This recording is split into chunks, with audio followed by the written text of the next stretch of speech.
Untuk membuktikan bahwa sel kanker dapat berevolusi tanpa batas, saya menempatkan diri saya di atas api untuk dipanggang, tenggelam dalam air dan tercekik, meloncat dari gedung 100 meter.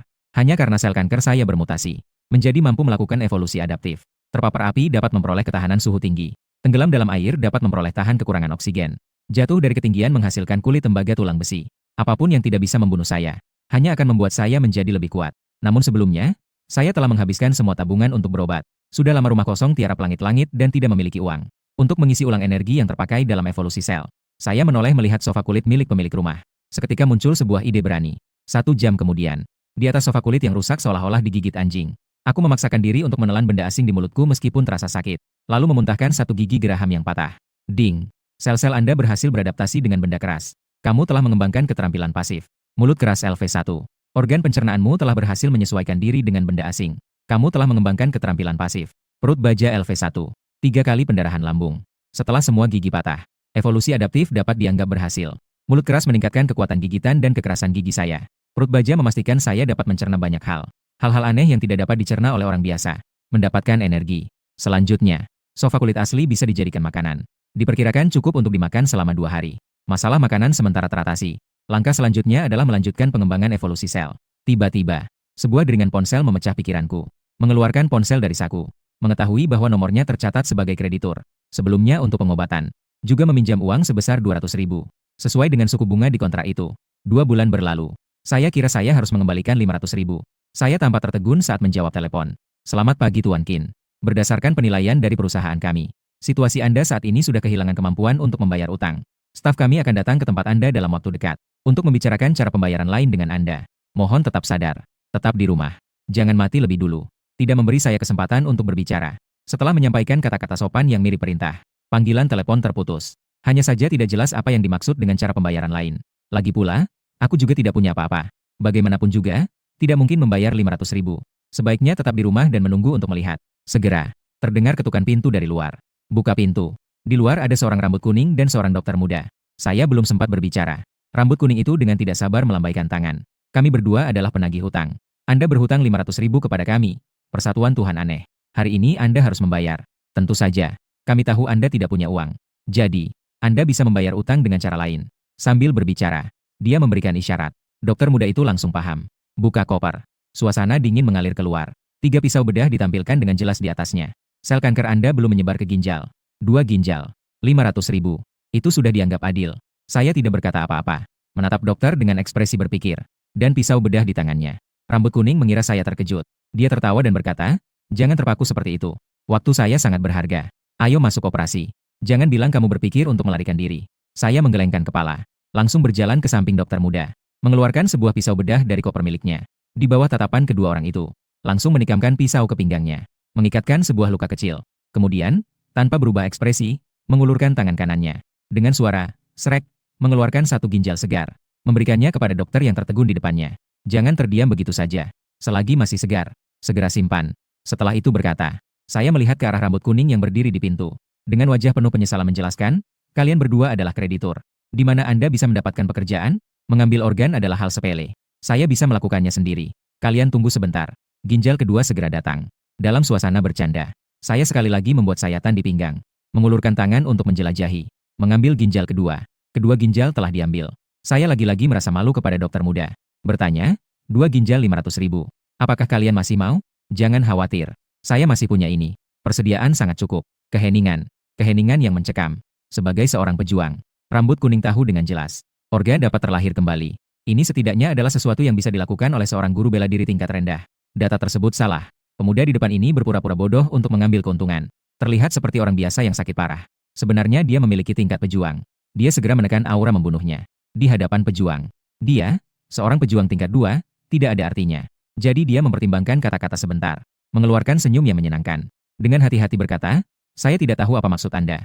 Saya tidak punya banyak maksud. Saya benar-benar kekurangan uang. Ingin menjual organ secara jangka panjang kepada kalian. Jangan khawatir. Kecuali jantung dan otak. Saya bisa menyediakan semua organ ini. Dalam pembicaraan singkat, rambut kuning memperhatikan. 2 luka di pinggang lawan sudah sembuh dengan sendirinya. Bahkan tidak ada bekas luka yang tersisa. Kemampuan pemulihan seperti ini. Pasti dia seorang pendekar bela diri. Baiklah, baiklah. Bekerja sama dengan Anda dalam jangka panjang. Ini adalah hal yang baik. Di depan mereka berdua, saya kembali mengambil beberapa organ sehat. menjualnya kepada mereka. Transfer selesai di lokasi. Dengan mudah saya mendapatkan 1 juta. Transaksi selesai. Rambut kuning dan dokter muda tidak berani tinggal sebentar. Mereka langsung bergegas pergi. Melihat mereka berdua yang pergi dengan terburu-buru, saya tidak bisa tidak mengagumi. Mereka benar-benar orang baik yang memberi bantuan di saat kritikal.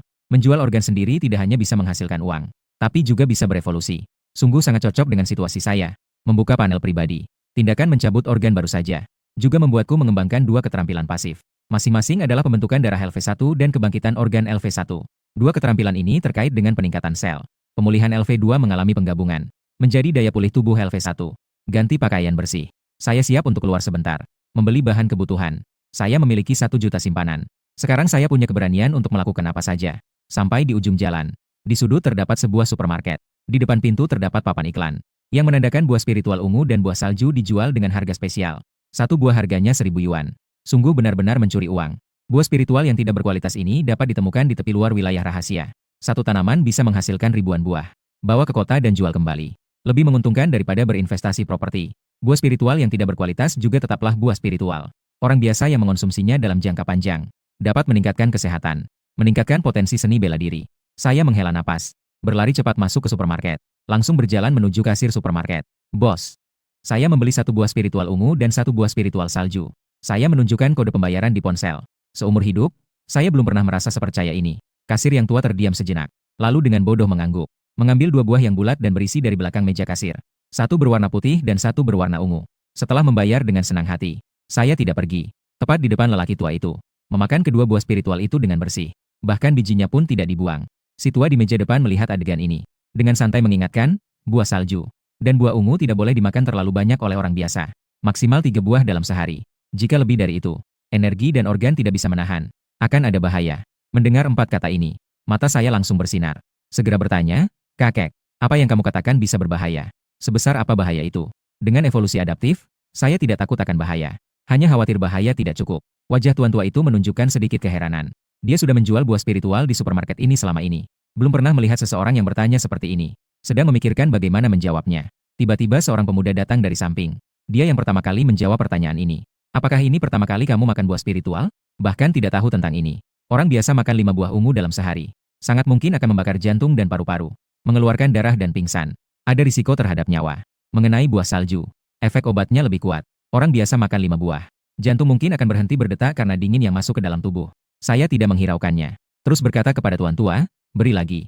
Saya punya 100 buah spiritual dan 100 buah ungu. Pria tua itu mengambil uang tersebut dan melakukan seperti yang diperintahkan. Dia mengira orang itu ingin membawa buahnya pulang dan memakannya perlahan. Namun, saya malah mengupas kulit buah itu di tempat. Dalam satu napas, saya makan 5 buah purple fruit. Tidak bisa dihentikan. Li Wufeng yang mengamati di samping langsung terkejut. Dia dengan terkejut berkata, apa kamu tidak menghargai hidupmu? Kondisi fisikmu jauh lebih kuat dibanding orang biasa. Tapi kamu bukan seorang petarung. Akhirnya tidak mungkin kamu bisa makan lebih dari 10 buah spiritual ungu.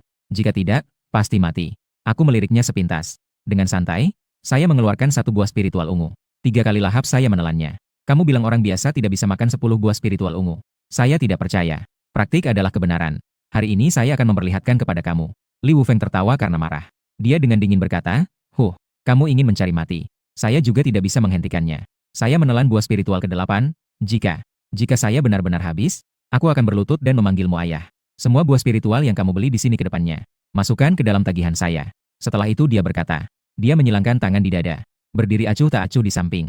Setelah kata-kata ini, kesepakatan telah dibuat. Di sisi, si tua itu tampak dengan ekspresi yang rumit. Ingin keluar untuk menghentikan. Namun melihat buah spiritual yang terus berkurang. Dalam celah mata yang menyipit muncul ekspresi bingung.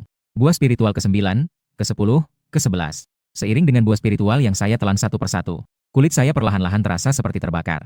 Merah menyala seperti darah. Pembuluh darah menonjol keluar. Asap putih terus keluar dari kepala saya. Akhirnya setelah menelan buah spiritual yang ke-35, warna merah yang menyala di permukaan tubuh sedikit berkurang. Keadaan di dalam tubuh juga mulai membaik. Ekspresi Li Wufeng yang mengamati diam-diam terus berubah. Dari ketidakpedulian awal, hingga keheningan di tengah jalan. Akhirnya ternganga tak percaya. Dengan wajah penuh ketidakpercayaan. Akhirnya, setelah menelan buah spiritual yang ke-48, di dalam pikiran saya, suara yang familiar terdengar. Sel-sel Anda berhasil beradaptasi dengan tanpa tahap. Nutrisi melimpah dari buah spiritual atribut api. Mengembangkan keterampilan bakat. Keharmonisan energi spiritual LV1. Saluran meridian dan organ Anda dibentuk kembali melalui pemanasan roh api. Mengembangkan keterampilan pasif. Ketahanan tak terbendung LV1. Evolusi berhasil. Tidak hanya berhasil, tapi keterampilan yang didapat juga sangat istimewa. Ternyata adalah Keterampilan bakat. Keterampilan pasif. Awalnya saya hanyalah manusia biasa yang sama sekali tidak memiliki bakat bela diri. Tapi setelah memiliki satu tingkat keharmonisan energi spiritual, ternyata bisa merasakan energi spiritual yang melayang di udara. Evolusi adaptif sel. Bahkan bakat bela diri pun bisa berkembang. Sangat luar biasa. Tidak sampai 15 menit. 50 buah spiritual sudah saya habiskan sampai bersih. Saya sendawa puas. Berbalik melihat Li Wufeng yang tampak terpukul. Mengernyitkan alis, bagaimana, nak? Kapan kau akan mengakui ayah? Li Wufeng tersentak kembali ke kenyataan oleh kalimat ini. Mengamati saya yang tampak utuh. Bahkan dalam keadaan yang lebih baik. Hampir membuatnya ingin muntah darah. Apa ini monster? Belum memasuki dunia bela diri. Sudah bisa sembarangan memakan buah spiritual. Terikat oleh muka dan kehormatan. Li Wufeng tidak ingin kehilangan kepercayaan. Tetapi juga tidak ingin berlutut. Seketika wajahnya menjadi pucat. Dia mengatupkan gigi dan berkata, saya akan memberikan 3 buah spiritual tingkat 1 sebagai imbalan. Jika itu dilakukan, besok pagi jam 10. Tunggu aku di supermarket. Setuju. Dengan pergiannya Li Wufeng. Supermarket. Hanya tersisa saya dan tua penagih utang yang mengawasi. 100 butir buah ziji telah menghabiskan 100.000 yuan dari saya. Tapi itu tidak ada artinya. Lagi pula nanti saya bisa menjual beberapa organ lagi. Dan bisa mendapatkan kembali uangnya. Jadi saya membeli lagi 100 butir buah salju. Pada saat itu, orang tua itu dengan sukarela memperkenalkan diri. Nama saya Wang. Kamu bisa panggil saya Wang si tua. Jika di kemudian hari ada masalah dalam belajar seni bela diri, kamu bisa bertanya kapan saja. Terima kasih, Bapak Wang. Saya memberi hormat. Kemudian saya mengangkat kotak buah dan meninggalkan supermarket. Setelah meninggalkan supermarket, waktu sudah menunjukkan pukul 12:30 siang.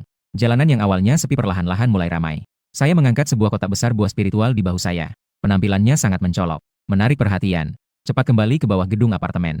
Saya mengangkat kotak buah dan menaiki tangga. Namun, detik berikutnya, sebuah bayangan putih tiba-tiba melesat keluar dari sudut gelap lorong. Mengarah tepat ke belakang kepala saya adalah sebuah tongkat. Dentang.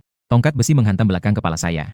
Justru menghasilkan suara benturan logam yang keras. Pria besar itu hanya merasa bahwa hantaman ini menghantam batu keras. Kekuatan pantulan sangat mengerikan.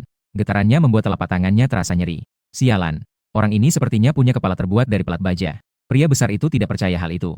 Mengambil tongkatnya. Menggunakan segenap kekuatannya. Mengayunkan dengan terus-menerus 6 kali. Setiap pukulan mengarah ke titik vital di belakang kepala. Meskipun dia belum menjadi seorang petarung. Namun, kekuatannya setara dengan 4 kali lipat orang biasa. Sudah cukup untuk membunuh seekor harimau. Tetapi kali ini, dentang-dentang-dentang. Suara yang berlanjut seperti membunyikan lonceng. Dan pemuda di hadapan saya tampaknya tidak memiliki niat untuk jatuh sama sekali. Berdiri di anak tangga. Tak bergerak sedikit pun. Saat ini, dia terpaku. Hanya terdengar suara dentingan nyaring. Batang besi jatuh ke tanah. Kenapa tidak melanjutkan memukul? Saya meletakkan kotak buah dan perlahan-lahan berbalik. Dengan senyum di wajah. Menatap pria kekar. Kemudian mengambil batang besi dari tanah dan menyodorkannya kembali ke tangan pria kekar. Menunjuk ke dahinya. Dengan serius berkata, lanjutkan memukul. Pukul di sini. Kekuatanmu segitu kecil. Masih mau merampok? Atau tidak?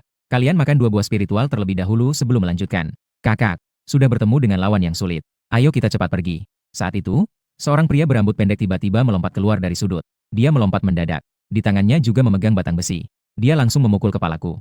Bang! Kali ini, batang besi menghantam keras di dahiku. Namun tidak menghasilkan suara benturan logam. Malah mengeluarkan suara nyaring. Kemudian, di bawah tatapan terkejut kedua orang tersebut, batang besi terputus menjadi 2. Krek! Tanpa banyak bicara, keduanya langsung berlutut di tanah. Menggigil ketakutan. Memohon maaf. Kakak, saya bilang kita berdua tidak sengaja.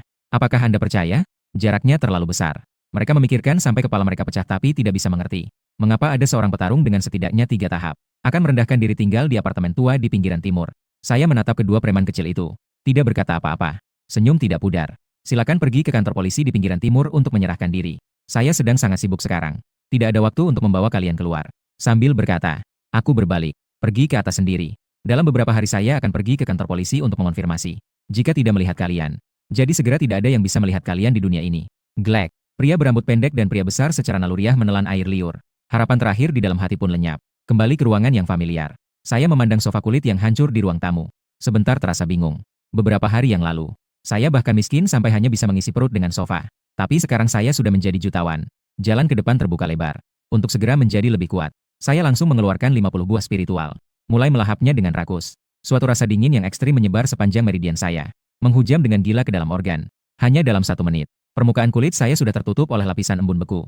Seketika saya merasa darah saya. Dan detak jantung saya hampir membeku. Terus-menerus mengeluarkan uap dingin. Seluruh tubuh bergetar seperti saringan. Namun, menanggung rasa sakit adalah berbuah hasil. Setelah 2,5 jam dingin ekstrim, saya perlahan-lahan pulih ke kondisi normal. Tubuh saya tenang kembali. Suhu tubuh juga perlahan-lahan meningkat. Sel-sel Anda berhasil beradaptasi dengan baik. Suplementasi berlebihan dari buah spiritual atribut S. Mengembangkan keterampilan bakat. Keharmonisan energi spiritual LV2. Sel-selmu dibekukan dan dibentuk kembali melalui spiritual. Mengembangkan keterampilan pasif. Tahan suhu rendah LV4. Sangat baik. Keharmonisan energi spiritual juga meningkat. Menunggu besok untuk mendapatkan 3 buah spiritual tingkat 1. Aku bisa menjadi jauh lebih kuat. Hanya dengan evolusi sudah begitu kuat. Jika aku mulai berlatih seni bela diri. Betapa mengerikannya. Aku menatap dengan harapan. Duduk bersila di tempat. Menahan napas dan berkonsentrasi. Memulai pertama kalinya dalam hidup menarik energi spiritual ke dalam tubuh. Mengasah tubuh dan jalur energi. Memurnikan energi dan darah. Dengan bakat seni bela diri aslinya.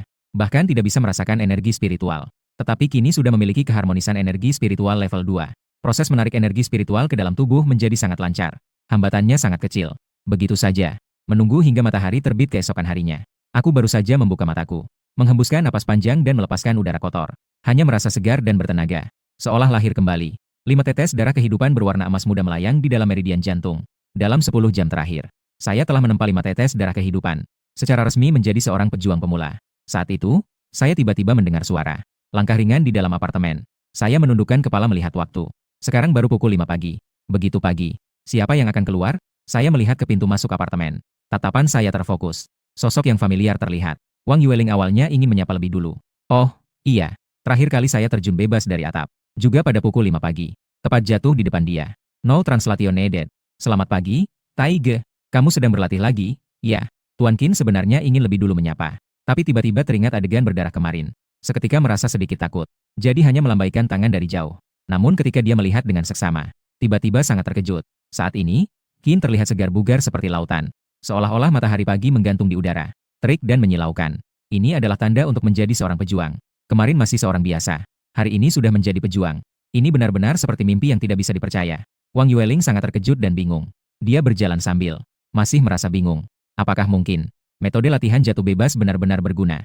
Setelah Wang Yueling pergi, aku akan segera keluar. Menuju supermarket di pinggiran kota lebih awal. Untuk melakukan transaksi dengan buah spiritual Li Wufeng. Sambil berjalan, saya tiba-tiba menyadari di belakang saya. Ada bayangan hitam yang mengikuti seperti bayangan. Bayangan hitam ini tampaknya sama sekali tidak berniat menyembunyikan diri. Menyadari tatapanku. Dia malah tersenyum dan mengangguk. Segera setelah itu, orang ini melesat sejauh 10 meter seperti kilat. Seketika muncul di depan saya. Mengulurkan tangan kanannya. Pertemuan dewa yang berbeda. Li Yuye. Pertemuan dewa yang berbeda. Saya sedikit mengingat. Dan teringat bahwa ini adalah organisasi yang meminjamkan tas tinggi. Organisasi penjualan organ. Mereka mencari saya untuk apa? Apakah akan terus mengakuisisi organ? Saya mengulurkan tangan. Saya sekadar berjabat tangan dengannya. Namun di saat kulit bersentuhan, seberkas energi dan darah yang kuat mengalir ke dalam tubuh saya. Dalam sekejap, itu menghancurkan 3 meridian saya. Untungnya, saya telah berevolusi menjadi tingkat ketahanan yang tinggi. Kekuatan meridian sangat tinggi. Ditambah dengan kemampuan pemulihan yang sangat kuat. Saya menghentikan luka tersebut. Memusnahkan sisa-sisa energi dan darah itu. Jabat tangan menyimpan serangan tersembunyi. Orang ini sedang menunjukkan kekuatan. Saya melepaskan tangan saya. Mata saya menyipit. Menatap Liu Ye. Namun Liu Ye hanya mengangkat bahu dengan acuh. Hehehe. Tidak menyangka kamu begitu lemah. Satu berkas energi saja bisa melukaimu. Sig. Saya pikir akhirnya bisa bertemu dengan seorang yang kuat. Melihat kamu seperti ini. Bahkan jika seorang master bela diri, kamu pasti termasuk yang terlemah. Bagaimana kalau kamu serahkan saja keberuntunganmu? Kamu terlalu lemah. Aku malas untuk bertindak. Sadari dirimu agar bisa bertahan hidup. Bagaimana menurutmu? Melalui kata-katanya. Aku kira aku sudah mengerti alur kejadian ini. Dewa asing akan menyadari bahwa aku dari orang biasa. Tiba-tiba memiliki kekuatan seorang pejuang. Mencurigai aku mendapatkan pengalaman luar biasa. Penalaran ini memang tidak salah. Sistem ini memang adalah pengalaman luar biasa. Tapi pengalaman luar biasa ini tidak mungkin untuk diserahkan. Tanpa pilihan. Yang menghalangi di depanku adalah Liu Ye. Paling tidak, dia adalah guru bela diri tingkat rendah. Telah melampaui satu tingkatan besar dariku. Sekarang bagaimana? Melarikan diri. Atau bertarung langsung. Tanpa menunggu aku menjawab. Pukulan sebesar bola pasir meluncur ke arahku. Langsung menghantam perutku. Hanya bisa mendengar suara ledakan. Dalam sekejap berikutnya, pukulan sudah menghantamku. Menghembuskan gelombang udara. Boom. Aku langsung terlempar sejauh belasan meter. Darah di dalam tubuhku terus berputar karena kekuatan pukulan. Semua tulang di tubuhku patah. Organ juga telah hancur lebih dari setengahnya. Pukulan ini sudah memiliki kekuatan 1 ton. Ini adalah pukulan yang paling biasa dari seorang master bela diri. Lemah. Terlalu lemah. Kenapa kamu memaksaku untuk bertindak? Bukankah lebih baik jika kamu menyerahkan kesempatanmu dengan sukarela? Liu Ye mengayunkan tinjunya. Dia tidak menggunakan seluruh kekuatannya. Karena takut lawannya menyembunyikan kesempatan itu. Setelah mati tak seorang pun yang tahu. Hehe. Aku jatuh ke tanah seperti lumpur. Setelah pukulan barusan, aku juga memikirkan keinginan lawan untuk mengurangi kekuatan. Saya punya solusi dalam pikiran. Yang tidak bisa membunuhku. Hanya akan membuatku menjadi lebih kuat. Kemampuan pemulihan tubuh level 1 sedang berfungsi. Tulang dan organ yang patah pulih dengan cepat. Dalam hitungan detik. sudah pulih hampir sepertiga. Dan, tulang dan organ yang baru terbentuk, lebih kuat dari sebelumnya. Lebih tangguh. Aku berdiri tersendat dari tanah. Tubuhku penuh dengan darah. Gerakannya tetap tenang dan tidak terburu-buru. Mengambil barang yang sudah disiapkan dari saku. Mereka membuka kemasan. Menelannya ke dalam mulut. Wajah Liu Ye tiba-tiba serius. Begitu tenang. Masih ada waktu untuk ngemil. Apakah ini meremehkan saya? Dia melangkah maju lagi. Pukulan meluncur seperti badai. Ayo, rasakan sakitnya. Memohonlah untuk disayangi. Berlutut dan tunduklah. Namun yang mengejutkannya adalah, saya tetap dengan ekspresi yang dingin. Dengan peningkatan ketahanan rasa sakit level 3, saya tidak hanya tidak merasa sakit. Sebaliknya, malah merasakan sensasi yang aneh. Hampir tidak dapat menahan diri. Tertawa terbahak-bahak. Bagaimana mungkin? Mengapa kecepatan pemulihan tubuhmu bisa secepat ini? Liu Ye menemukan petunjuk. Alisnya mengernyit. Sulit untuk dipahami. Tak dapat dipercaya. Pasti ini efek dari pengalaman aneh itu. Apakah ini semua kekuatanmu? Sepertinya saya hampir tidak merasakan apa-apa. Saya terlempar lagi. Kali ini, saya bangkit lebih cepat dari sebelumnya. Kau mencarikan masalah untuk dirimu sendiri. Liu Ye kehilangan ketenangannya. Dia tidak bisa mentolerir tantangan dari yang lemah. Jadi dia tidak lagi merasa ragu. Serangannya menjadi jauh lebih cepat daripada sebelumnya. Tapi sayangnya, setelah serangan sebelumnya, saya akhirnya menyelesaikan perubahan. Sel-selmu menahan aliran energi dan darah dari seorang pendekar kelas rendah. Berhasil berevolusi menjadi keterampilan bakat, keharmonisan energi spiritual LV3. Sel-selmu menahan dampak kuat lebih dari 1 ton yang terus-menerus. Berhasil berevolusi menjadi kemampuan ilahi, lemah tanpa tulang. Juga pada saat ini, mata Liu Ye memancarkan cahaya ganas. Tidak ada lagi setetes pun rasa ragu. Energi dan darah mengalir deras. Tenaga tinju melambung tinggi. Langsung menuju titik vital. Saya tidak berani lengah. Segera menggunakan kemampuan ilahi yang baru saja saya peroleh. Lemah tanpa tulang. Dalam sekejap, tubuhku seolah-olah tiba-tiba kehilangan dukungan tulang. Menjadi lembek dan kering. Seolah-olah seperti balon yang tidak ditiup. Kemampuan ini muncul dari serangan Liu Ye, yang berevolusi dalam serangan ataknya. Bisa dibilang sepenuhnya ditujukan untuk menghadapi serangan Liu Ye. Secara alami diciptakan untuk mengatasi Liu Ye. Pukulan yang mengandung kekuatan besar menyapu angin kencang. Tiba-tiba menghantam dadaku. Seharusnya menembus dada dengan kekuatan yang menghancurkan. Namun, dadaku malah menyusut ke dalam seperti spons untuk mengurangi daya. Dalam sekejap, lebih dari setengah kekuatan tersebut berkurang. Aku kembali terlempar beberapa meter jauhnya. Tapi kali ini, aku tidak terluka sama sekali. Tidak ada luka sedikit pun. Kerusakan akibat pukulan penuh tenaga Liu Ye. Dengan bantuan kemampuan pemulihan tubuh. Dalam sekejap, sudah pulih. Kamu, tidak mungkin. Liu Ye terkejut. Dia tahu seberapa menakutkannya pukulan ini. Aku hanya tersenyum tenang. Berdiri di salah satu sudut jalan. Mengangkat tangan, dia berkata, apa kamu belum sarapan, bro? Ayo, pukul aku lebih keras. Jika hari ini kamu tidak membunuhku, kedepannya saya pasti akan membunuhmu. Wajah Liu Ye tampak gelap seolah bisa memeras air. Dia berniat untuk menyerang lagi. Namun tiba-tiba merasakan seseorang mendekat. Dia hanya bisa menggigit gigi dan melirikku. Sementara itu, dia lari untuk sementara. Kenapa kamu melotot? Apakah kamu hanya bisa lari jika tidak bisa bertarung? Sialan. Nasib buruk sekali. Aku mengusap darah di sudut bibirku. Mengangkat kepala melihat datangnya seseorang di jalan. Polisi sudah datang. Dan dia adalah seorang gadis muda. Di ruang interogasi. Selain dari karakter evolusi adaptif milikku, saya tidak menyembunyikannya. Mengisahkan secara garis besar tentang Liu Ye. Termasuk bahwa Liu Ye berasal dari asosiasi dewa asing. Xiao 11 dengan tenang mengamati pria di depannya.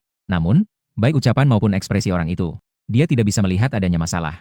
Berdasarkan peraturan aliansi, selama kamu berlatih seni bela diri, harus ada arsip. Sebaiknya dalam beberapa hari ini kamu punya waktu untuk menguji diri di asosiasi seni bela diri. Simpan catatan. Terima kasih, rekan polisi. Aku meneguk air panas dalam cangkir itu sekaligus. Suara notifikasi sistem tiba-tiba terdengar di telinga. Ding. Sel-selmu berhasil beradaptasi dengan kebohongan. Kamu telah berevolusi dan mendapatkan skill pasif. Wajah tak bersemu, jantung tak berdebar. Bahkan bisa beradaptasi dengan berbohong. Ada kilasan keheranan di dalam mataku. Tapi segera bisa beradaptasi kembali. Dengan pendampingan orang-orang terkait. Meninggalkan kantor polisi. Keluar dari kantor polisi. Aku langsung menuju ke supermarket di pinggiran timur. Begitu sampai di pintu, aku melihat Li Wufeng memegang 3 kotak kayu. Berdiri di depan kas supermarket menunggu seseorang. Tentu saja 3 kotak kayu itu adalah wadah untuk menyimpan buah spiritual tingkat 1. Aku menunjukkan senyuman. Melangkah dengan percaya diri ke dalam supermarket. Menyapa Li Wufeng dengan ramah. Sudah lama tidak bertemu, Li saudara. Haha. Li Wufeng berbalik. Wajahnya tampak datar. Namun, detik berikutnya, ekspresi terkejut yang tak bisa dia sembunyikan muncul di wajahnya. Hanya 1 malam yang berlalu. Orang biasa kemarin ternyata telah mengolah 6 ki dan darah. Wajah Li Wufeng semakin kompleks. Setelah terkejut sejenak, dia menyerahkan 3 kotak kayu di tangannya kepadaku. Buah spiritual sudah diberikan. Li Wufeng langsung berbalik dan pergi. Tanpa setengah detik berhenti. Melihat bayangannya. Aku tak bisa menahan diri untuk bercanda. Semangat berlatih ya. Jangan sampai di lain waktu saat aku bertemu kamu. Kemampuanmu lebih rendah dariku. Jika aku bisa terlampaui olehmu, posisi ketua keluarga untuk musim ini bisa kamu duduki. Li Wufeng mengeluarkan suara mendengus. Lalu dia segera berjalan pergi dengan cepat. Menghilang dari pandangan. Mendapatkan buah spiritual tingkat 1. Aku tidak langsung pulang seperti terakhir kali. Sebaliknya, Aku memutuskan untuk tinggal di supermarket. Langsung memakan 3 buah. Wang Tua mengetahui isi pikiranku. Dia tidak menolak. Dia bangkit dan membuka pintu ruang penyimpanan. Ayo makan di ruang penyimpanan. Di dalam ruang penyimpanan, saya meletakkan 3 kotak kayu di atas meja. Membuka satu persatu. Tanpa ragu. Ketiga-tiganya saya telan sekaligus. Melihat pemandangan ini. Meskipun tua, dia terkejut terlebih dahulu. Kemudian dengan khawatir ia memperingatkan, mengonsumsi banyak buah spiritual. Meskipun bisa dengan cepat meningkatkan energi vital. Namun juga dapat menyebabkan dasar yang tidak stabil. Dasar yang rapuh. Tidak ada fondasi untuk jalan ke depan. Saya mencatat hal ini dengan hormat. Namun saya tidak merasakan ada masalah dengan dasar saya. Dan pada saat itu juga, suara petunjuk sistem bergema di dalam pikiran. Ding, kamu telah mengonsumsi banyak buah spiritual dalam waktu singkat. Berhasil membuat sel-sel beradaptasi dengan racun spiritual. Mengembangkan keterampilan pasif. Ketahanan terhadap racun tingkat 3. Ding, kamu telah mengonsumsi 3 buah spiritual tingkat 1 secara berturut-turut. Energi spiritual murni membersihkan meridian. Mengembangkan keterampilan bakat. Keharmonisan energi spiritual tingkat 6. Suara petunjuk sistem. Membuat saya perlahan-lahan memahami. Ternyata tanaman spiritual menyerap energi spiritual dari alam untuk tumbuh.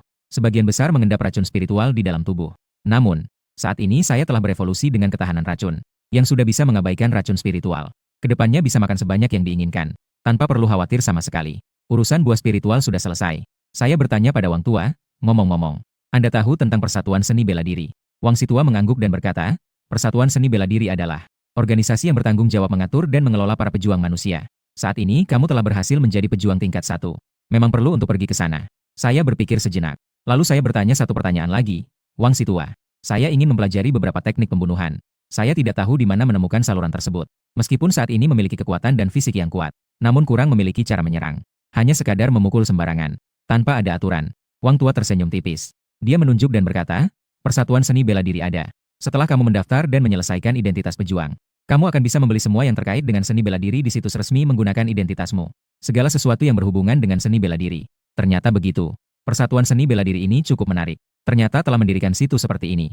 Sepertinya ada niat untuk memajukan pelatihan para pejuang manusia. Terima kasih kepada Wang Situa atas penjelasannya. Saya mohon pamit terlebih dahulu. Saya semakin penasaran dengan Asosiasi Seni Bela Diri. Siap untuk berangkat sekarang. Pergi ke pusat kota untuk melihat dunia. Sekitar setengah jam kemudian, saya datang ke pusat kota, mengangkat pandangan. Di tengah gedung-gedung yang terbuat dari baja dan kaca, sebuah dojo besar yang terbuat dari kayu jati sangat mencolok. Tidak heran itu adalah organisasi seni bela diri super. Hanya sebuah cabang. Sudah cukup luar biasa. Saya tidak bisa menahan diri untuk mengangguk. Melangkah masuk ke dalam dojo. Mengangkat kepala untuk melihat. Di depan aula, sebuah papan kayu berukuran puluhan meter berdiri tegak. Setiap nama diukir di atasnya. Jika dihitung, akan ditemukan jumlahnya pas. Tepat 1000. Papan ini bernama papan batas. Tercatat di atasnya adalah selama 100 tahun terakhir. Di bawah alam master bela diri, 1000 pejuang terkuat secara fisik. Entah kapan, seorang pria parubaya muncul di sampingku. Sehelai kemeja putih, tangan disilangkan di belakang. Dia mengamati saya. Dia memperkenalkan diri. Nama saya Suruosu. Saya adalah ketua cabang Yuhang. Teman muda, ini adalah kunjungan pertama Anda ke sini. Terima kasih atas penjelasan, senior. Saya berbalik dan mengucapkan terima kasih. Kemudian dengan keraguan bertanya, apa fungsi daftar batas di tingkatan rendah? Apa tujuan membuat daftar batas? Hanya untuk mendorong para pejuang muda berlatih. Suruosu melihat saya dengan ekspresi terkejut. Jika suatu saat Anda beruntung menjadi seorang pangeran, Anda akan mengetahui mengapa pejuang harus bekerja keras mengejar batas. Di dalamnya tersembunyi kesempatan untuk menjadi pangeran dan raja. Dikatakan bahwa hanya pejuang terkuat di alam gunung dan laut yang dapat menjadi pangeran. Dan setelah alam gunung dan laut, barulah ada alam menjadi raja. Tak disangka daftar batas memiliki rahasia seperti ini. Di dalamnya tersimpan peluang untuk menjadi raja. Saya mencatat perkara ini dalam hati. Saya mengikuti Suruosu melalui aula. Sampai di beberapa ruang latihan di belakang pusat pelatihan bela diri. Di mata Suruosu terpancar harapan, mari kita coba. Kami perlu mendaftar data fisik dasar Anda. Sejak ada catatan, rekor limit seorang petarung adalah kekuatan pukulan 600 kg. Mungkin Anda punya kesempatan untuk memecahkannya. Rekor ini sebenarnya berasal dari seni bela diri. Presiden pertama dari Persatuan Seni Bela Diri, Tangan Sujin. Tidak ada yang pernah memecahkan selama bertahun-tahun. Tampaknya mudah. Namun sebenarnya lebih sulit daripada mencapai puncak daftar limit petarung. Baik, saya mengangguk setuju. Memilih sembarangan sebuah tiang kayu yang paling dekat dengan dirinya. Kekuatan berkumpul di tangan kanan saya. Dengan cepat menghantam patung kayu. Kekuatan yang mengerikan mengalir sepenuhnya ke patung kayu. Menghasilkan gelombang udara. Para penonton tertegun sejenak. Kemudian mereka memusatkan pandangan. Dengan segera, semua orang tercengang. 601 kg. Ini adalah kekuatan yang setara dengan serangan penuh seorang petarung tingkat 5. Bahkan tepat memecahkan rekor ketua Tuasu. Jin He mempertahankan rekor selama 80 tahun. Seorang pejuang.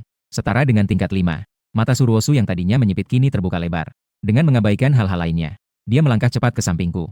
Sangat bersemangat, cobalah sekali lagi. Mengeluarkan semua kekuatan. Menyisakan tenaga. Beberapa orang di tempat itu semakin terkejut. Tatapan mereka ke arahku. Ini seperti sedang melihat monster. Rekor yang begitu mencolok. Anak ini bahkan belum mengeluarkan seluruh kekuatannya. Namun, aku hanya mengangguk sedikit. Tidak ada ekspresi lain yang ditampilkan. Memperbaiki diri sejenak. Lalu menarik napas dalam-dalam. Setelah melakukan lari pendek. Mengeluarkan satu pukulan dengan seluruh kekuatan. Boom. Kekuatan pukulan ini bahkan lebih mengerikan. 780 kg tenaga. Pukulan ini sudah mendekati pukulan penuh dari pejuang tingkat 7. Namun, yang mengeluarkan pukulan ini ternyata hanya seorang pejuang tingkat 1. Anak ini memiliki potensi untuk menjadi raja. Suruosu sangat senang. Selama 100 tahun terakhir di Yuhang, hanya ada satu raja yang pernah muncul. Ia baru mencapai alam raja sejati di usia tuanya dengan susah payah. Di bawah sorotan banyak orang, Suruosu tertawa keras. Terdapat rasa menghargai bakat. Dia bertanya kepada saya, Xiao Hong, aku akan menjadikanmu muridku. Apakah kamu berminat? Begitu kata-kata ini keluar, semua orang terbangun dari lamunan, menunjukkan rasa kagum. Sangat ingin menggantikan posisi itu. Tingkat Suruosu sangat tinggi. Dikatakan 7 atau 8 tahun yang lalu, ketika ia baru tiba di Yuhang, dia sudah mencapai tingkat Grandmaster. Ini adalah kesempatan besar. Namun, setelah sedikit berpikir, saya langsung menolak. Saya sudah punya guru. Tidak bisa lagi mengikut orang lain. Seketika seluruh ruangan terkejut. Di dalam Yuhang, guru yang mana? Yang dapat dibandingkan dengan Suruosu? Suruosu juga sedikit bingung. Ini adalah pertama kalinya dia ditolak. Dalam kebingungan, dia bertanya kepada saya tentang nama gurunya. Saya hanya tersenyum tipis. Mengucapkan 4 kata yang tidak jelas, supermarket Dongjiao. Supermarket pinggiran timur. Orang-orang di sekitar mereka benar-benar bingung. Namun Suruosu menangkap makna yang mendalam di baliknya. Saya tiba-tiba sadar, ternyata seperti ini. Jika kamu menjadi murid orang itu memang saya yang terburu-buru. Ternyata tidak salah. Wang Tua berada di level yang sangat tinggi. Bahkan Suruosu yang seperti ini pun sangat menghormati. Mengetahui bahwa dia mengasingkan diri di Yuhang. Setelah mengetahui ada hubungan seperti ini, Suruosu semakin menghargai saya. Sambil membawa saya menuju ruang uji berikutnya. Sambil berkata, jika ada kesulitan di masa depan, kamu bisa mencariku. Saat saya masuk ke ruang uji gravitasi, kerumunan di luar ruangan mulai mengobrol dengan gaduh. Menurutmu, orang ini bisa menahan berapa kali gravitasi? 50 kali gravitasi sudah maksimal. Dum. Saat orang-orang sedang berdiskusi, dari ruang uji terdengar getaran samar. Gravitasi di dalam ruangan melonjak dengan gila. Dengan cepat, layar besar menampilkan area inti. Gravitasi mencapai 10 kali lipat bumi. Bagi para pendekar, gravitasi ini tidak ada apa-apanya. Tetapi gravitasi terus meningkat. 15 kali, 20 kali, 40 kali, 60 kali. Seorang pejuang 5 tingkat biasa akan terpaksa merangkak di bawah gravitasi 60 kali. Segera dia harus merangkak di tanah. Tidak bisa mengangkat kepala. Namun, saya tetap tegar dan berdiri tegak. Menghadapi dengan tenang. Sudah 70 kali gravitasi. Seorang pejuang 4 tingkat menatap layar besar dengan tajam. Ketika angka di atas meloncat ke 70, dia tidak bisa menahan diri untuk berseru. Gravitasi segera mencapai 90 kali. Apa konsep gravitasi 90 kali? Setara dengan orang ini membawa sebuah gunung kecil seberat 6 ton. Ruang gravitasi akhirnya mencapai 100 kali. Dalam kondisi seperti ini, saya merasa seperti membawa beberapa gunung di punggung saya. Seluruh tubuh saya, miliaran sel terus-menerus dihimpit. Tulang-tulang mulai patah. Dia masih bertahan. Jangan-jangan dia masih ingin menantang gravitasi 110 kali. Dia gila, kan? Para pejuang semua terkejut dengan keputusan saya. Sebuah tubuh yang kuat menahan 100 kali gaya gravitasi. Ini sudah menjadi keajaiban yang belum pernah ada sejak zaman purba. Gaya gravitasi terus meningkat. Melihatnya, segera mencapai 110 kali. Tulang dan sel saya yang retak dibantu oleh tingkat pemulihan tubuh yang gila-gilaan. Rasa sakit dari tubuh yang hancur dengan gila ini sudah melampaui kanker. Bahkan ketahanan terhadap rasa sakit tingkat 3 sudah mulai tak tertahankan. Saya bergetar hebat seperti biji-bijian yang disaring. Punggung yang tertekuk oleh tekanan tinggi perlahan-lahan terangkat. Kayaknya pelan-pelan mulai kebiasa sama lingkungan dengan gravitasi 100 kali lipat. Angkat lebih tinggi, dan lebih tinggi lagi. Di bawah tatapan takjub dari banyak orang. Seorang pemuda yang tangguh seperti besi, sedang melawan 110 kali gaya gravitasi. Secara bertahap meluruskan tubuh yang membungkuk. Akhirnya, di bawah tekanan 120 kali di ruang gravitasi. Dengan kekuatan seorang pejuang, saya mengangkat kepala dan dada saya dengan bangga. Mengawasi dengan bangga ribuan jenius dari masa lalu hingga sekarang. Seluruh sel di tubuhmu telah beradaptasi dengan tekanan 100 kali lipat. Mengembangkan kemampuan pasif. Kulit tembaga tulang besi LV2.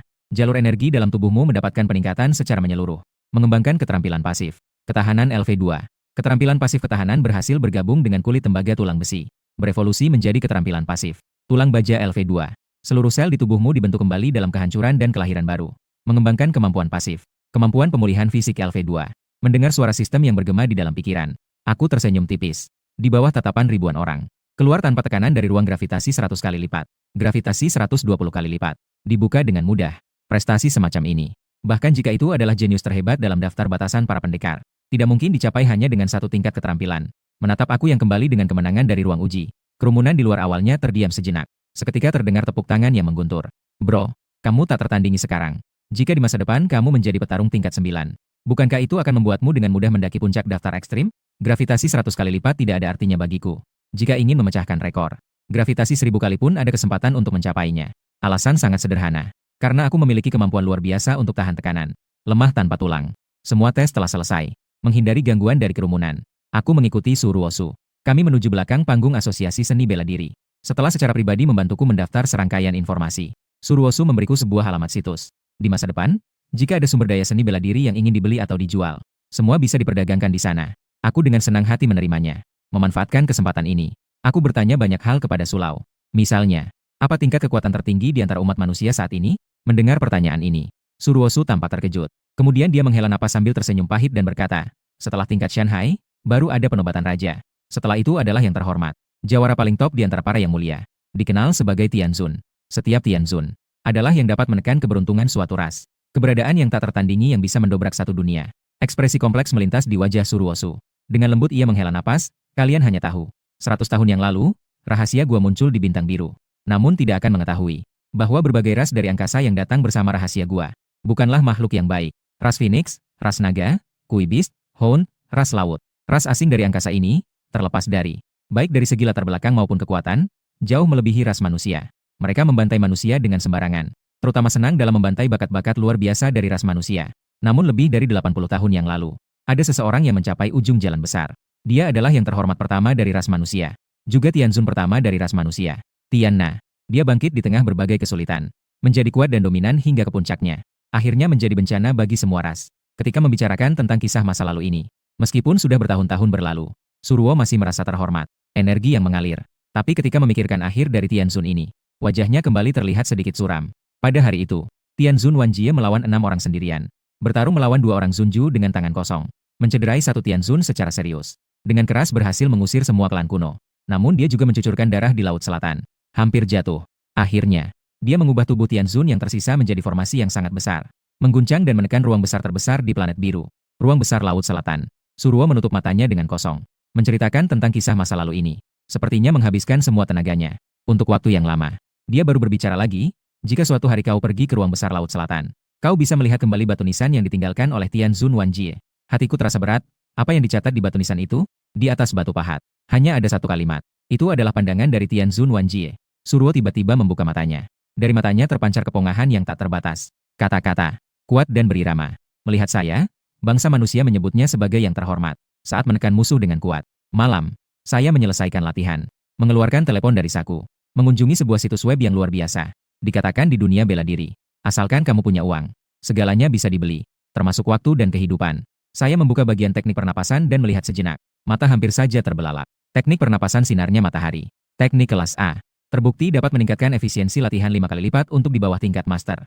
Setelah mencapai tingkat master agung, efisiensi kultivasi bisa meningkat 2 kali lipat. Tanpa efek samping. Harga? 250 juta yuan. Dapat memperoleh kupon diskon 5 yuan. Satu buku teknik pernapasan kelas A. Tertera harga jelas 250 juta. Ini adalah uang yang tidak bisa diperoleh oleh orang biasa tanpa makan atau minum dan bekerja. Uang yang tidak bisa diperoleh dalam 1000 tahun. Latihan bela diri benar-benar menghabiskan uang. 1 miliar pun tidak cukup untuk dilihat. Di bagian binatang buas dan ras asing. Bahkan ada tombol penjualan khusus. Nilai tubuh utuh dari binatang buas tingkat 1 lebih dari 100.000. Ras asing dengan tingkat yang sama bahkan bisa berlipat ganda. Mataku bersinar. Ternyata, aku mengerti bagaimana para pejuang menghasilkan uang.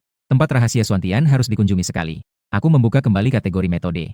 Bersiap untuk memilih metode murah yang cocok untukku. Mengatur urutan metode berdasarkan harga dari yang terendah ke tertinggi. Tidak lama kemudian, sebuah metode khusus menarik perhatianku. Metode tinju kelas A. Harganya hanya 100.000 yuan. Bukankah ini harga sayur? Aku buru-buru membuka penjelasan detail dari metode kultivasi ini. Ketika baris-baris tulisan mulai terlihat, aku mulai mengerti mengapa metode ini. Metode tinju kelas A ini sangat murah. Nama metode tinju, tinju gila 7 luka. Tingkat A. Penulis, deskripsi, metode ini mengedepankan serangan. Mengutamakan serangan yang sangat ekstrim. Tanpa niat bertahan atau mundur sedikit pun. Terdiri dari 7 tingkatan. Setelah berlatih hingga tingkat 5, dapat memahami makna jalan raja sejati. Harap diperhatikan. Daya hancur metode ini setara dengan metode tinju kelas S. Namun, karena metode ini diciptakan oleh Raja Gila, jalan Raja Gila mungkin mempengaruhi hati jalan praktisi, mengakibatkan orang itu jatuh ke dalam kegilaan. Ini adalah seni bela diri yang memiliki efek samping yang sangat besar, melukai musuh 1000, merugikan diri sendiri 800 bagi praktisi lain. Efek samping yang tidak dapat diterima. Di sini, itu adalah barang bagus. Berlatih tinju ini merugikan tubuh. Maaf, saya bahkan tidak ingin berlatih seni bela diri yang tidak merugikan tubuh. Baik yang awalnya tidak mungkin saya beli. Barang itu hanya dengan harga murah bisa dibeli. Apalagi yang perlu dipertimbangkan? Saya segera membayar 100.000 yuan. Secara resmi mendapatkan tinju gila 7 cedera. Kontrak ditandatangani dengan sukses. Detik berikutnya. Di ponsel saya ada tambahan satu dokumen. Itu adalah teks utama dan penjelasan lengkap tentang tinju gila 7 cedera. Penjual bahkan dengan baik hati memberikan satu set video latihan. Saya tidak sabar untuk membuka dan membaca seni bela diri tersebut sekali. Segera, mata saya bersinar dengan cahaya. Dengan wajah penuh kegembiraan. Seni bela diri ini sangat cocok untuk saya. Tinju gila 7 cedera berfokus pada tak peduli akan hidup. Seluruhnya tidak ada satu kata pun yang diucapkan. Hanya serangan, sebelum tingkat 5. Akan menyebabkan energi pembunuhan masuk ke dalam tubuh. Merusak saluran energi dan organ. Menyebabkan akar penyakit yang sulit disembuhkan. Dan setelah lantai 5, akan ada niat gila yang mengalir ke dalam pikiran. Menghanyutkan jiwa. Sedikit kelalaian bisa membuat seseorang benar-benar gila. Saya tidak berpikir lebih lanjut. Langsung membuka video latihan pertama. Sebuah malam berlalu. Mengikuti video, saya berlatih sekali di lapisan pertama seni bela diri. Sangat bermanfaat. Di dalam tubuh secara perlahan tumbuh energi pembunuhan yang gelisah. Sekarang memiliki kekuatan pemulihan tubuh level 2 dan kulit tembaga tulang besi. Kekuatan fisik setara dengan seorang master bela diri. Serangan 7 luka di lapisan 1 terlalu sedikit dampaknya bagi saya. Melihat sekeliling jendela. Sudah tengah hari di hari kedua. Berlatih seni bela diri sepanjang malam. Saatnya Tuan Su. Kemudian masuk ke dalam rahasia Xuantian. Datang ke kantor Ketua Su. Saya memberitahukan rencana saya kepada Ketua Su. Suruosu mengernyitkan dahi. Sepertinya dia memikirkan sesuatu. Dia menunjuk koran di atas meja. Ini. Beberapa minggu terakhir, ada gerakan aneh di ruang misteri Xuanti. Telah muncul gelombang binatang besar-besaran. Sangat tidak tenang. Hanya gelombang binatang saja. Seharusnya tidak ada masalah besar. Ingin meningkatkan kekuatan dengan cepat. Saya harus pergi ke tempat berbahaya. Ancaman dari sekte dewa asing selalu mengingatkan saya. Harus menjadi lebih kuat secepat mungkin. Suruosu melihat saya dengan wajah yang tegas. Tidak berkata lagi. Mengambil sebuah tas kulit hitam dari laci. Tas penyimpanan kelas B ini memiliki ruang 1000 meter kubik. Cukup untuk kamu gunakan sampai ke tingkat Shanghai. Dia melirik tas kulit hitam di tangannya. Wajahnya menunjukkan kerinduan. Tas ini telah menemaninya selama lebih dari 20 tahun. Ada terlalu banyak cerita yang bisa diceritakan. Tapi akhirnya dia sudah tua. Tidak bisa terus membunuh musuh lagi. Menerima tas penyimpanan ruang. Hatiku terasa hangat. Diam-diam mengingat budi baik Tuan Su padaku. Keluar dari persatuan seni bela diri. Sudah pukul 2 siang. Naik kereta bawah tanah yang ramai. Tak lama kemudian. Akhirnya tiba di tujuan perjalanan ini. Pinggiran utara. Masuk ke badan pengelola tempat rahasia. Melihat berbagai macam tugas yang terus diperbarui di layar. Tiba-tiba mataku tajam menatap. Saya melihat nama yang familiar di situ. Penyelamat pejuang. 3 hari yang lalu. 4 pejuang tingkat rendah Wang Lu, Wang Xianqi, Chen Xuan, Bai Xuan memasuki tempat rahasia Xuantian. Menggunakan simbol komunikasi di tangannya. Meminta bantuan dari para pejuang di berbagai pihak. Hadiah, 50 juta mata uang. 100 poin kontribusi. Chen Xuan. Alisku berkerut. Jika tebakanku tidak salah. Chen Xuan pasti bukan untuk menyelamatkanku. Yang masuk langsung ke tempat rahasia Xuantian. Bocah ini ingin mengambil buah spiritual. Menyembuhkan kanker saya. Tidak bisa. Aku harus menyelamatkannya. Melalui 2 pintu pemeriksaan dengan petunjuk dari petugas. Saya tiba di sebuah lapangan yang luas. Di atas lapangan, terdapat sebuah celah ruang yang panjangnya mencapai puluhan ribu meter. Saya melangkah dengan besar ke sudut celah ruang tersebut. Seketika, ruang di sekitar saya bergetar dan menjadi kabur seperti aliran air. Saya hanya merasakan dunia berputar. Pandangan saya gelap. Ilalang tumbuh subur. Pohon-pohon tua menjulang tinggi. Pemandangan yang sama sekali berbeda dari dunia nyata terpantul di mata saya. Setelah melewati celah ruang, para pejuang manusia akan muncul secara acak di area tepi misteri. Saya seharusnya berada di posisi lapisan menengah dekat tepi misteri Xuantian. Saya mengeluarkan peta dari saku. Saya membentangkannya dengan hati-hati. Nasib saya tidak terlalu baik. Tempat ini ternyata adalah sebuah lokasi berbahaya. Saya mengernyitkan dahi. Sambil berpikir untuk berjalan-jalan. Tiba-tiba saat saya mengangkat kaki, saya terkejut menemukan. Kedua kaki saya tiba-tiba dipenuhi dengan cacing lunak berwarna coklat kekuningan. Namun, lintah-lintah ini bahkan belum mencapai level 1. Sama sekali tidak bisa menembus kulit tembaga tulang besi saya. Bergeliat selama setengah hari juga tidak bisa menghisap darah. Kalian memang sangat tidak berguna, ya? Saya mengulurkan tangan dengan besar. Menangkap mereka semua. Menggumpalkan mereka menjadi satu bola daging. Lalu melemparnya dengan sembarangan. Kemudian saya mengeluarkan dari saku sebuah kertas simbol yang berkilau. Ini adalah simbol induksi. Dapat menarik para pejuang menuju area tertentu. Menggenggam simbol induksi di telapak tangan. Dalam pikiran, langsung muncul sebuah koordinat. Lebih dari 200 km di arah timur laut saya. Mereka sudah memasuki area inti dari rahasia Xuantian. Tanpa ragu. Setelah memastikan arah, saya segera mulai berjalan. Namun baru saja berlari kurang dari 10 meter. Tiba-tiba terdengar suara bergetar yang nyaring dan menyengat di samping saya. Di antara rerumputan liar, seekor kumbang merah yang sebesar orang dewasa. Kumbang itu menelan sekumpulan lintah dengan sekali telan. Segera berbalik dengan cepat. Langsung menabrak saya. Datang dengan baik. Melihat situasi, saya juga menundukkan kepala. Seperti bertarung banteng. Kaki saya menendang ke bawah. Meluncur keluar dengan suara yang keras. Karena ingin menabrak. Mari kita bertabrakan secara langsung. Dalam sekejap, 2 bayangan bertabrakan dengan keras. Menghasilkan gelombang guncangan yang menggelegar. Kumbang tanduk tidak pernah menyangka. Manusia di depan berani menabrakkan kepala mereka dengan tanduknya. Tanpa kejutan, kumbang tanduk terbang mundur lebih dari 10 meter. Menabrak pohon cedar setinggi awan dengan keras. Tanduknya patah. Tubuhnya meledak. Saya berdiri di tempat dengan ekspresi datar. Tidak ada bekas merah di dahi saya. Saat ini saya bukanlah binatang buas tingkat awal yang bisa menabrak saya. Tubuh kumbang tanduk merah tingkat 1. Sepertinya bahan peleburan yang bagus. Menjualnya seharga 2 juta bukan masalah. Saya perlahan mendekati bangkai serangga itu. Sedang berpikir untuk mengeluarkan kantong penyimpanan. Tapi tidak disangka. Perubahan tiba-tiba terjadi. Seekor anjing liar berbulu acak tiba-tiba keluar dari pohon. Kepalanya menyembul keluar dari batang pohon cemara yang tebal besar. Dengan sekali loncatan, jatuh tepat di atas tubuh kumbang. Langsung menggigitnya. Dari mana datangnya anjing ini? Bukankah ini hutan serangga tinggi? Aku terdiam sejenak. Kemudian wajahku menunjukkan niat buruk. Aku menggeram pada anjing liar itu. Malam ini kita makan daging anjing saja. Dengan satu langkah, seketika melintas sejauh 5 meter. Dan menangkap anjing itu. Kamu makan kumbangku. Aku makan kamu. Sangat adil bukan? Awo. Terjepit di tenggorokan takdirnya. Anjing besar itu langsung ketakutan. Menggertak dengan suara teredam. Tampaknya akan dipencet sampai mati. Anjing liar itu bahkan membuka mulutnya dan berkata, "Saudaraku, jangan seperti ini. Beri aku jalan hidup, ya?" Wajahku menjadi gelap. Anjing ini bisa berbicara. Itu sudah cukup. Tapi membuka mulut dan memanggilku saudaraku. Apakah kamu berpikir aku juga seekor anjing? Aku melirik ke lubang pohon di pohon Yunfeng dengan sudut mataku. Wajahnya terlihat aneh. Lubang anjing di atas itu kamu yang menggigitnya? Hehe. Memang memiliki mata yang tajam. Memang benar, itu dari mulutku. Bicara tentang lubang pohon ini. Anjing besar segera tegak. Wajahnya penuh semangat. Ekor bergerak dengan cepat. Kamu hanya memiliki tingkat 1. Bagaimana bisa menggigit kayu spiritual tingkat 2 yang bagus? Aku melihat jelas keadaan anjing besar. Memang tingkat 1, tidak salah. Paling banyak tahap tengah tingkat 1. Setara dengan pejuang manusia tingkat 6. HMPH. Tentu saja, itu adalah bakat luar biasa dari tuan besar ini. Anjing besar segera menjilat hidungnya. Sambil membanggakan diri. Betul. Mulai sekarang, kamu bisa memanggilku tuan anjing. Kasihanilah anjing di tempatnya. Berilah aku satu kesempatan hidup. Tuan anjing juga bisa menyelamatkanmu. Kepalaku penuh dengan garis hitam. Melihat penampilan besar anjing ini yang menjijikan. Tak bisa menahan diri untuk memukulnya. Anjing besar itu wajahnya babak belur. Dia mulai meragukan kehidupannya sebagai anjing setelah dipukul. Berjuang mati-matian. Dia membalas dan menggigitku beberapa kali. Gigi anjing ini memang memiliki keanehan. Dia bahkan dengan mudah menggigit melalui kulit tembaga tulang besiku yang tingkat 2. Meninggalkan beberapa jejak gigitan. Gigimu cukup bagus, ya. Jika dicopot, pasti bisa dijual dengan harga yang bagus. Sebuah cahaya tajam melintas di mataku. Tidak berhenti. Langsung ingin mencabut gigi anjing besar itu. Anjing besar itu melihat situasi ini. Dia langsung ciut. Merangkak di tanah. Berteriak, "Hentikan, hentikan, hentikan. Aku salah. Aku adalah cucu anjing. Jangan pukul. Aku punya cara untuk menyelamatkanmu. Selamatkan hidupku." Aku tertawa. Sekarang, tidak ada bahaya yang dihadapi. Hanya ada anjing besar ini di pihak lawan. Bicara tentang menyelamatkan diri sendiri. Anjing besar itu melihat aku tidak lagi memukul. Dua kaki berdiri seperti manusia dan anjing. Dengan suara lembut dia berkata, "Kamu tidak penasaran mengapa saya seekor anjing? Mengapa saya tinggal di atas pohon? Di hutan tinggi penuh dengan serangga. Setiap 2 jam sekali. Miliaran demi miliaran serangga bakal merayap keluar dari dalam tanah. Berkumpul menjadi satu kelompok. Menyapu semua yang terlihat di hutan. Selain kayu spiritual gunung awan ini. Tidak ada yang bisa menghentikan laut. Seberapa kuat laut itu? Saya tidak merasa takut. Sebaliknya, saya malah dengan tertarik bertanya. Anjing besar melirik saya dengan sebelah matanya. Dia menggonggong, tentang kumbang merah yang baru saja kamu bunuh. Di lautan serangga, setidaknya ada 100.000. Satu orang dan satu anjing dengan lincah memanjat pohon Cloud Peak di depan. Lubang anjing yang digigit anjing besar itu kira-kira berada di posisi 40 meter. Kedengarannya sangat tinggi.